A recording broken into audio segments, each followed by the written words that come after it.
से हमने समझा कि द्विघात समीकरण जिसे क्वाड्रेटिक इक्वेशन कहते हैं उसका standard form ax² + bx + c = 0 होता है, जिसमें कुछ कांस्टेंट टर्म हो सकते हैं और कुछ वेरिएबल।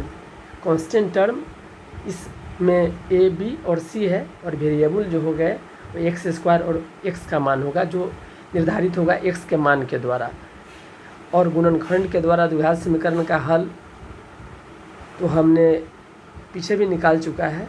और यहाँ पर जब हम इसमें जो देखे हैं जिसको d के तहत दर्शाए थे bx² - 4ac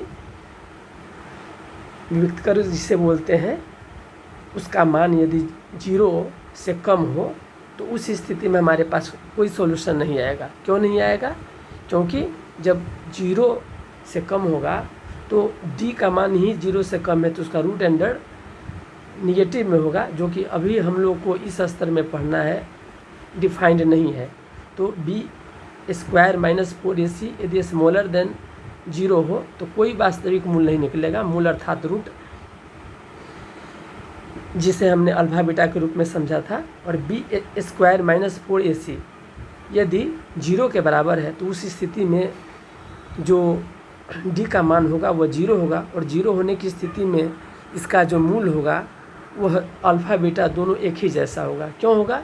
क्योंकि रूट अंडर d जो निकालेंगे तो उसके अंदर 0 होगा, 0 का तो 0 ही होता है। 0 को किसी में ऐड करने पर, सब्ट्रैक्ट करने पर संख्या में बदलाव होता नहीं है, तो -b/2a अल्फ़ा भी होगा और बीटा भी होगा। और थर्ड केस जिसको कि हमने सबसे ऊपर लिखा है, यह bx² - 4ac यदि ग्रेटर देन 0 हो तब होता है। तो इस स्थिति में हमारा d का मान पॉजिटिव वैल्यू में आता है, और जब पॉजिटिव वैल्यू में इसका मान आएगा तो उस स्थिति में आपका उसका दो मान होगा, एक प्लस और एक माइनस में, जिसमें अल्फ़ा बीटा दो तरह से आएंगे।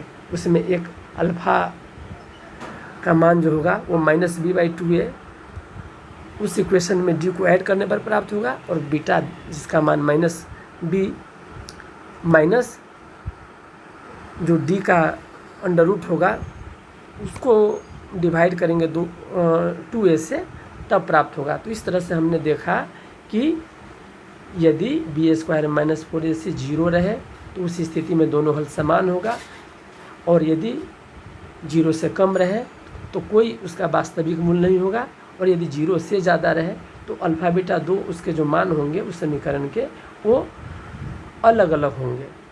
और जिसको हमने अल्फ़ा बीटा कहा उसी को रूट कहते हैं, उसी को मूल कहते हैं। और किसी किसी किताब में आप समीकरण सॉल्यूशन भी कहीं नाम होगा, रूट भी हो सकता है, अल्फ़ा बीटा। ठीक है, आप इन्हें नोट कर लें। थैंक्स।